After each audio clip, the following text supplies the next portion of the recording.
ಚಿತ್ರದುರ್ಗದ ರೇಣುಕಾಸ್ವಾಮಿ ಕೊಲೆ ಆರೋಪಿಗಳಂತ ನಟ ದರ್ಶನ್ ಹಾಗೂ ಆರೋಪಿಗಳನ್ನು ಇವತ್ತು ಮೈಸೂರಿಗೆ ಮಹಾಜರಿಗೆ ಕರ್ಕೊಂಡು ಬರ್ತಾನೆ ಅನ್ನೋ ಒಂದು ಮಾಹಿತಿ ಲಭ್ಯವಾಗಿದೆ. ಮೈಸೂರಿನ ಪ್ರತಿಷ್ಠಿತ ಹೋಟೆಲ್ಗಳಲ್ಲಿ ಒಂದಾದಂಥ ರಾಡಿಸನ್ ಬ್ಲೂ ಸೇರಿದಂತೆ ಹಲವು ಕಡೆ ಮಹಾಜರನ್ನು ನಡೆಸಲಾಗ್ತದೆ. ನಾವೀಗ ಮೈಸೂರಿನ ರಾಡಿಸನ್ ಬ್ಲೂ ಹೋಟೆಲ್ ಬಳಿ ಇದ್ದೇವೆ. ನೀವು ನೋಡ್ತಾ ಇರ್ಬೋದು, ಇದೇ ಒಂದು ರಾಡಿಸನ್ ಬ್ಲೂ ಹೋಟೆಲ್. ಈ ಹೋಟೆಲ್ನಲ್ಲಿ ಏನು ನಟ ದರ್ಶನ್ ವಾಸ್ತವ್ಯವನ್ನು ಹೂಡಿದ್ರು. ಈ ಕಾರಣಕ್ಕಾಗಿ ಇವತ್ತು ರಾಡಿಸನ್ ಬ್ಲೂ ಹೋಟೆಲ್ಗೆ ದರ್ಶನ್ ಮತ್ತು ಇತರ ಆರೋಪಿಗಳನ್ನು ಕರ್ಕೊಂಡು ಬಂದು ಮಹಾಜರನ್ನು ಮಾಡಲಾಗ್ತದೆ. ಈಗಾಗಲೇ ತನಿಖೆ ಪ್ರಗತಿಯಲ್ಲಿದೆ. ಬೆಂಗಳೂರು, ಚಿತ್ರದುರ್ಗ ಸೇರಿದಂತೆ ಬೇರೆ ಬೇರೆ ಭಾಗಗಳಲ್ಲಿ ಪೊಲೀಸರು ಆ ಒಂದು ಹತ್ಯೆ ಪ್ರಕರಣದ ಆರೋಪಿಗಳನ್ನ ಕರೆದುಕೊಂಡು ಸ್ಥಳ ಮಹಾಜರನ್ನು ಮಾಡಿದ್ದಾರೆ. ಇವತ್ತು ಮೈಸೂರಿನಲ್ಲಿ ಪ್ರಮುಖವಾಗಿ ಈ ಒಂದು ರಾಡಿಸನ್ ಬ್ಲೂ ಹೋಟೆಲ್ಗೆ ಕರೆದುಕೊಂಡು ಮಹಾಜರ್ ನಡೆಸ್ತಾ ಇರುವಂಥದ್ದು ಸಾಕಷ್ಟು ಮಹತ್ವವನ್ನು ಪಡ್ಕೊಂಡಿದೆ. ಯಾಕಂದರೆ ಆ ಘಟನೆ ನಡೆದ ನಂತರ ನಟ ದರ್ಶನ್ ಮೈಸೂರಿಗೆ ಆಗಮಿಸಿದ್ರು. ತಮ್ಮ ತೋಟದ ಮನೆಗೆ ಹೋಗಿ ವಾಸ್ತವ್ಯವನ್ನು ಹೂಡಿದ್ರು. ಅದಾದ ನಂತರ ಡೆವಿಲ್ನ ಒಂದು ಏನು ಶೂಟಿಂಗ್ ನಡೀತಾ ಇತ್ತು, ಲಲಿತ್ ಮಹಲ್ನಲ್ಲಿ ಭಾಗವಹಿಸಿ ಅದಾದ ನಂತರ ಈ ರಾಡಿಸನ್ ಬ್ಲೂ ಹೋಟೆಲ್ನಲ್ಲಿ ವಾಸ್ತವ್ಯವನ್ನು ಹೂಡಿದ್ರು. ಮತ್ತು ಇದೇ ರಾಡಿಸನ್ ಬ್ಲೂ ಹೋಟೆಲ್ನಲ್ಲಿ ಕೆಲ ಆರೋಪಿಗಳು ಬಂದು ದರ್ಶನನ್ನು ಭೇಟಿ ಮಾಡಿದರು ಅನ್ನೋ ಒಂದು ಮಾಹಿತಿ ತನಿಖೆಯಲ್ಲಿ ಹೊರಬಂದಿತು. ಅದರಲ್ಲೂ ಪ್ರಮುಖವಾಗಿ A15 ಕಾರ್ತಿಕ್, A16 ಕೇಶವ್ ಮತ್ತು A14 ಆರೋಪಿ ನಿಖಿಲ್ ಇದೇ ಒಂದು ರಾಡಿಸನ್ ಬ್ಲೂನಲ್ಲಿ ತಮ್ಮರಾಯ್ ನಿಂಬುನಿ ಡ್ರ್ಯಾಗನ್ ಫ್ರೂಟ್ ಕೃಷಿ ಮಾಡಿ ಎಕರೆಗೆ 5 ಲಕ್ಷ ಗಳಿಸ್ತಿದ್ದಾರೆ.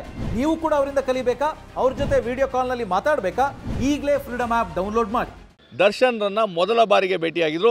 ಈ ಹಿಂದೆ ಯಾವತ್ತೂ ಸಹ ಅವರು ಭೇಟಿಯಾಗಿರಲ್ಲ ಅನ್ನೋ ಮಾಹಿತಿ ಸಹ ಲಭ್ಯವಾಗಿತ್ತು. ಇದರ ಜೊತೆಗೆ ಆ ರೇಣುಕಾಸ್ವಾಮಿಯವರ ಶವ ಸಾಗಿಸಿದಂಥ ಕಾರನ್ನು ವಾಶ್ ಮಾಡಿದಂತಹ ಹೇಮಂತ್ಗೂ ಸಹ ನಟ ದರ್ಶನ್ನನ್ನು ಭೇಟಿಯಾಗಿರಲಿಲ್ಲ. ಇದೇ ಒಂದು ಸ್ಥಳದಲ್ಲಿ ಆತ ಸಹ ಭೇಟಿಯಾಗಿದ್ದ ಅನ್ನೋ ಒಂದು ಮಾಹಿತಿ ಪೊಲೀಸರಿಗೆ ಲಭ್ಯವಾಗಿತ್ತು. ಹೀಗಾಗಿ ಈ ಸ್ಥಳ ಮಹಾಜರು ಸಾಕಷ್ಟು ಮಹತ್ವವನ್ನು ಪಡ್ಕೊಳ್ತಾ ಇದೆ.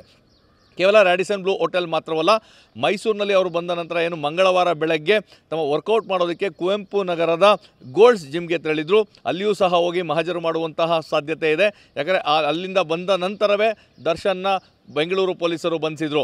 ಇದಾದ ನಂತರ ದರ್ಶನ್ ಅವರ ತೋಟದ ಮನೆ ಅಂದರೆ ಫಾರ್ಮ್ ಹೌಸ್ ಏನಿದೆ, ಮೈಸೂರು ಟಿ ನರಸೀಪುರ ರಸ್ತೆಯ ಕೆಂಪಯ್ಯನಹೊಂಡಿ ಬಳಿ ಆ ಫಾರ್ಮ್ ಹೌಸ್ ಇದೆ. ಅಲ್ಲಿಗೂ ಸಹ ತೆರಳಿ ಒಂದು ಮಹಾಜರ್ ನಡೆಸುವಂಥ ಕೆಲಸವನ್ನು ಮಾಡ್ತಾರೆ. ಇದರ ಜೊತೆಗೆ ಮೈಸೂರಿನ ಸಿದ್ಧಾರ್ಥ ನಗರದಲ್ಲಿ ದರ್ಶನ್ ಅವರ ನಿವಾಸ ಇದೆ. ಅಲ್ಲಿ ಅವರ ತಾಯಿ ಮೀನಾ ತೂಗುದೀಪ್ ಅವರು ವಾಸ್ತವ್ಯವನ್ನು ಮಾಡ್ತಾರೆ.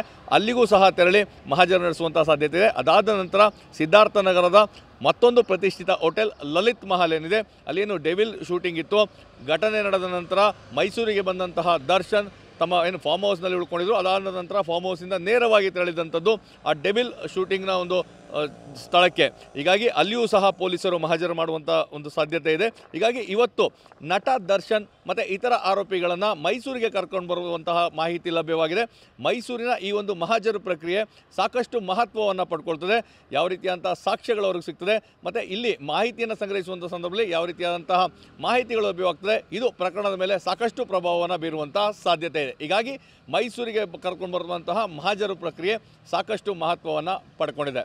ರಾಡಿಸನ್ ಬ್ಲೂ ಹೋಟೆಲ್ನಿಂದ ಕ್ಯಾಮ್ರಾ ಪರ್ಸನ್ ಪ್ರಮೋದ್ ಜೊತೆ ರಾಮ್, TV9 ಮೈಸೂರು.